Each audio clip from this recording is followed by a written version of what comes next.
Hold on to your seats, folks, because this is going to be fun. A man comes into the shop with a guitar, but it's not just any guitar. He says it's a prototype that was made by Sammy Mosley himself out of 100. Is this the real deal? Or is Rick about to see an impossible quote? Let's see. Can I help you with something? I brought something I'd like to show you. Okay.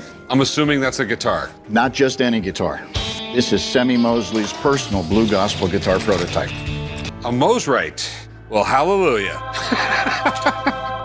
Sammy Mosley was a great gospel musician. Dr. Hal is sure of himself. He says that Sammy Mosley gave him this blue gospel Mosrite more than 44 years ago. He even says that he is an expert on this guitar. But Rick, he's not just believing him. He wants to know more. And let's be honest, you shouldn't trust anyone in this business. Well, I got it directly from Sammy Mosley. Really? That's really, really cool. I know a little bit about him. I know that he started off repairing guitars and then actually started making guitars. So why is it a prototype? It's a prototype because when he was at a guitar convention in Europe, This guitar is a prototype, was built to order, and is on a star registry. Rick has been playing for too long to believe that at face value. He needs proof. What does he do? Someone smart is called in, because if you believe everything you hear in a pawn shop, you won't be in business for long. he made the pickguards and the volume plate, and it's built with violin joints. All right, that's extremely interesting. Right around Sammy Mosley's time, the late 50s, early 60s, gospel, blues, and rock and roll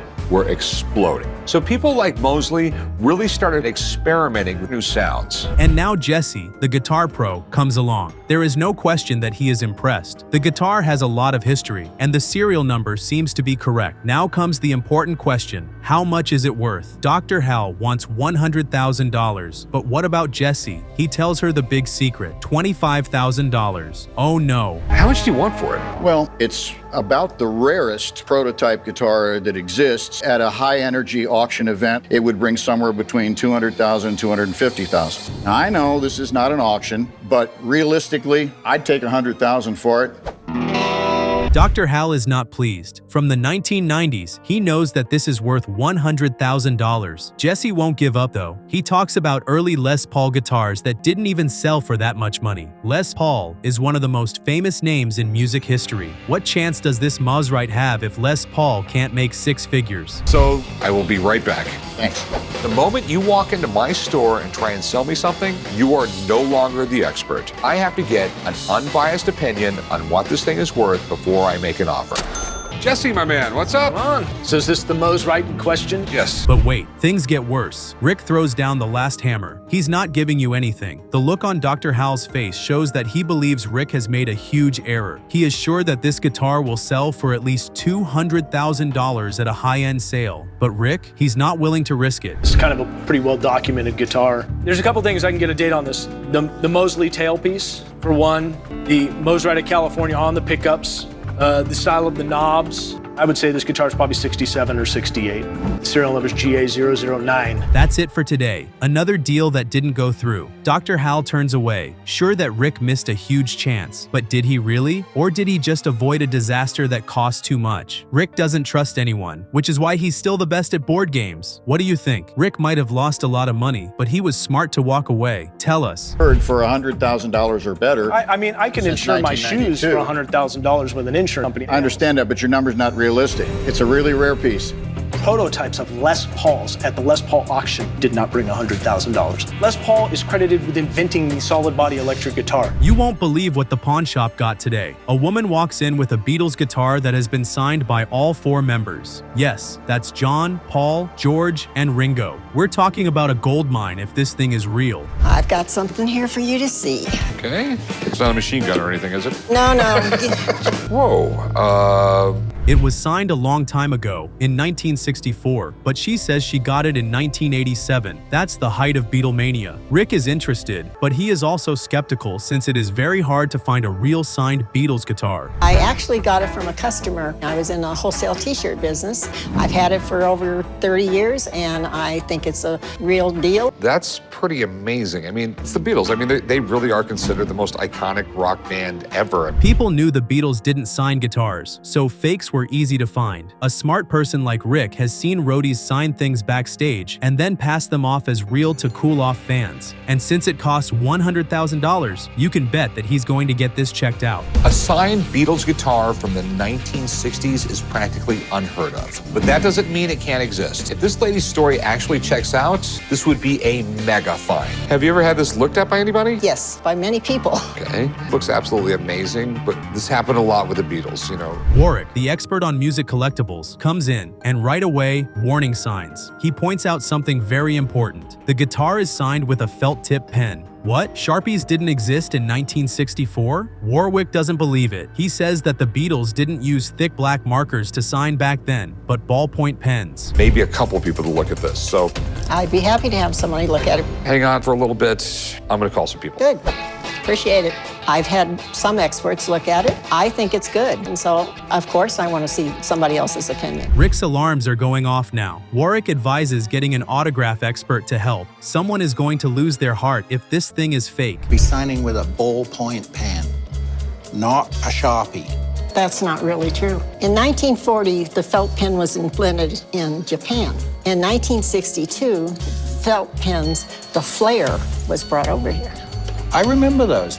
They were colored ink, and it didn't stick to anything. Steve Grad, who is one of the best in the game, walks in. He takes a close look at the signs and finds bad news. Some of the writing is wrong, like the E in John Lennon's name. It looks like a fake because it's too neat and well planned. Then he tells them the big secret. He knows who faked it. It is very, very rare to see anybody signing guitars.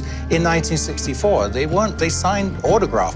All the kids carried little autograph books to have signed. Nobody thought of signing anything. And so, Rick, I think we need to get an autograph expert on these autographs. There is a famous faker out there who has been making fake Beatles autographs for years. The guy in question mostly makes records, but every once in a while, he tries something bigger, like this guitar. The woman is very sad. She still thinks it's real, but the truth is out. It's a fake. You could see here they'd sign, but you could see here where, McCartney was, and he ended up writing that a lot.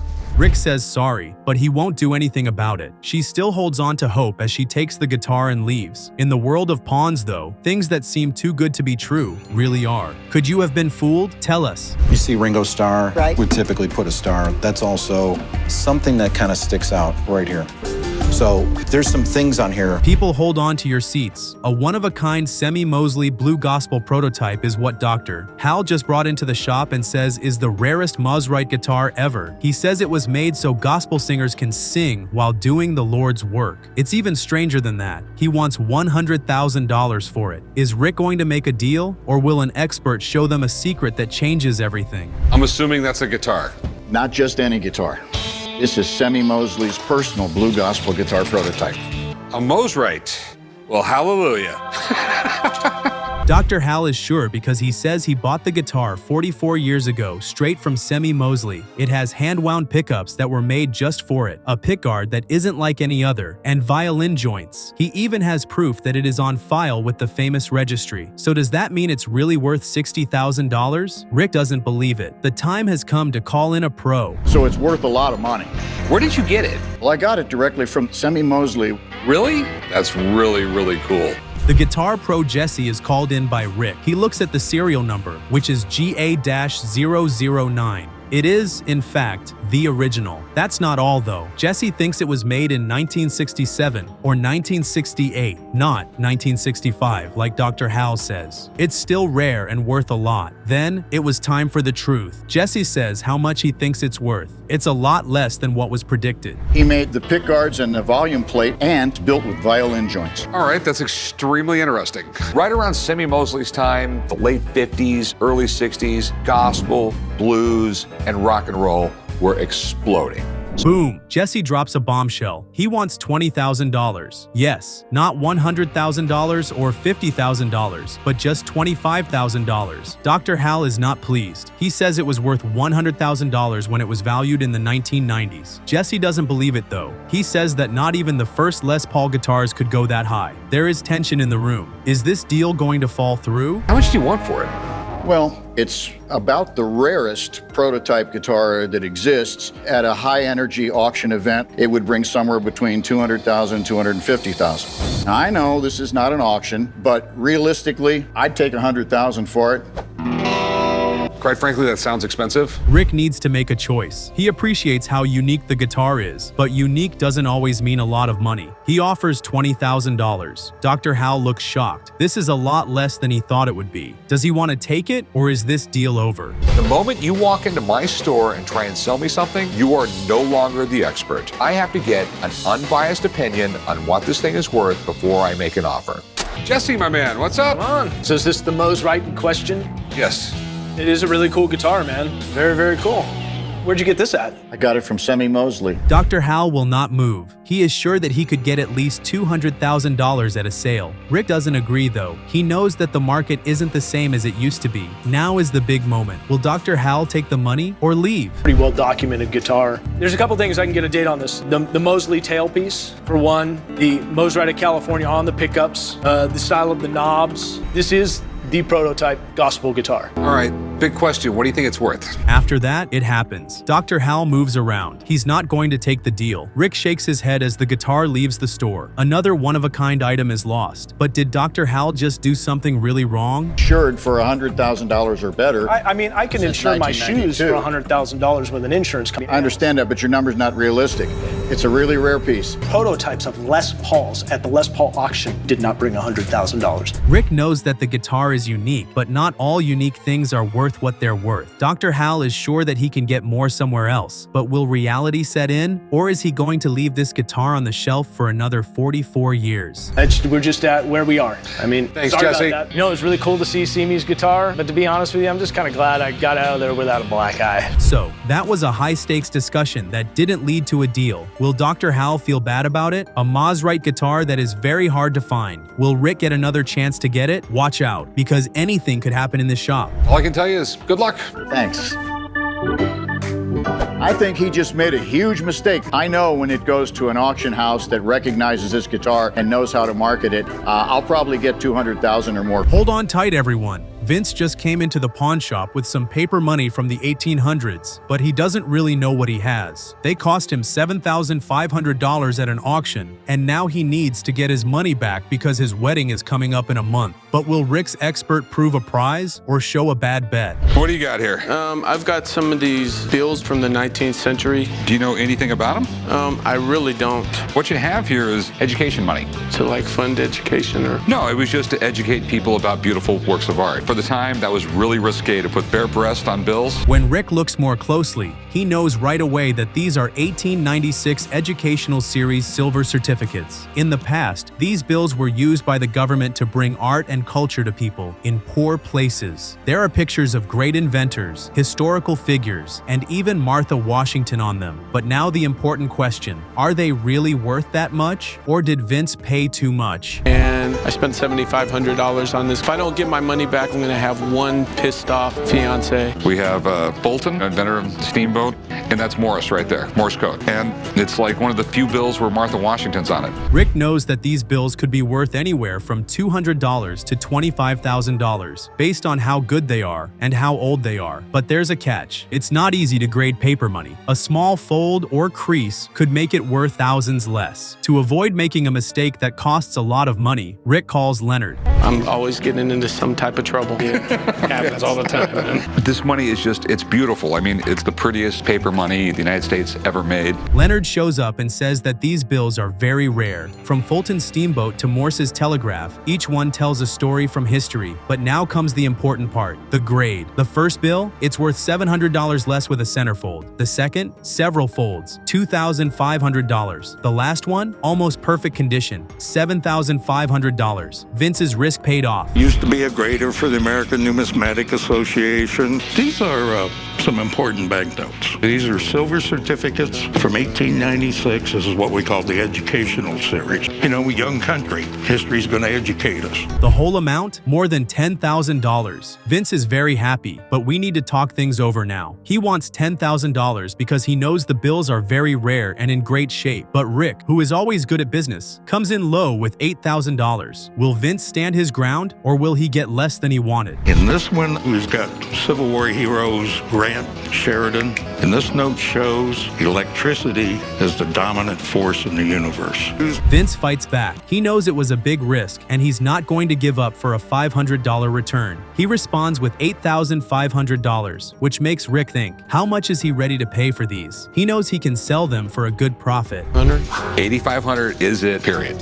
You gotta think, man, $1,000 is a good profit on a complete gamble. You know what? After that, it's official. Rick agrees to pay $8,500. Vince makes $1,000, and Rick gets a historical item that will sell like hotcakes. Because of this, getting and selling rare money is a very risky business. I'm thinking $8,000. I just, spent $7,500 on these, and the risk I, took is just worth more to me than $500.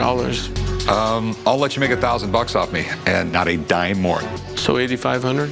8,500 is it, period. You gotta think, man, $1,000 is a good profit on a complete gamble. You know what? For $1,000, Vince was tense because he thought he might have done something very wrong. He won his bet though, thanks to some luck and help from a professional. And winning is the only thing that counts in the pawn shop. Years. Even more than Elvis? More than Elvis. Supposedly the fastest piano player in the world. He's well remembered in this town. Sort of Mr. Las Vegas. I mean, they had the Liberace Museum here in town that was around forever. What really brought him over the top was just the crazy outfits, the giant pianos. Yeah. So that's it. Another day, another important deal to make. Will Rick be able to get even more money for these rare bills, or did Vince really win? Watch out, because anything could happen in this shop. 8,500. Corey, you want to write them up? Yeah, let's go do some paperwork. I'm so glad I kept my poker face. When he started to grab them,